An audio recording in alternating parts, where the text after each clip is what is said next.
et 1801.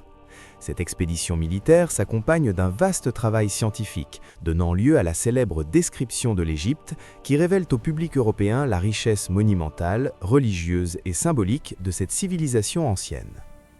Dans ce contexte culturel et intellectuel émergent, au sein de la franc-maçonnerie, des rites dits égyptiens apparaissent. Parmi les plus connus figurent le rite de Misraïm et le rite de Memphis, apparu au début du XIXe siècle.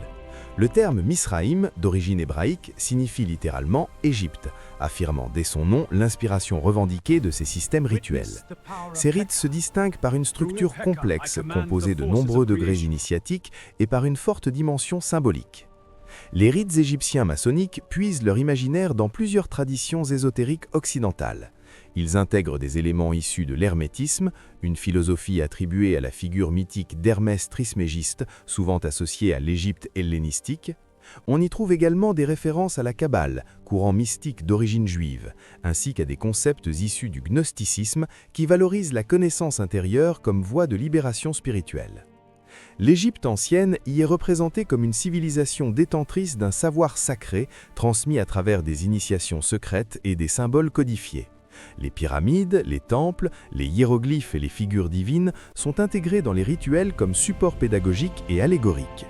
Toutefois, il est essentiel de souligner que ces représentations relèvent d'une interprétation occidentale moderne de l'Égypte antique, largement idéalisée et parfois éloignée des connaissances historiques actuelles. Aucune preuve historique ne permet d'établir un lien direct entre les pratiques religieuses des prêtres pharaoniques et les rites maçonniques égyptiens du XIXe siècle.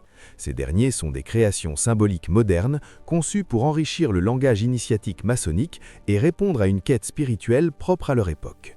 Ainsi, les rites de Memphis et de Misraïm ne prétendent pas transmettre une tradition égyptienne authentique, mais utilisent l'Égypte comme un référentiel symbolique puissant. Ils témoignent de la capacité de la franc-maçonnerie à intégrer des influences culturelles diverses pour nourrir une réflexion philosophique sur la connaissance, l'initiation et la transformation intérieure de l'être humain. Dans l'Égypte ancienne, la magie ne constituait pas un domaine marginal ou superstitieux. Elle faisait partie intégrante de la compréhension du monde et de son fonctionnement.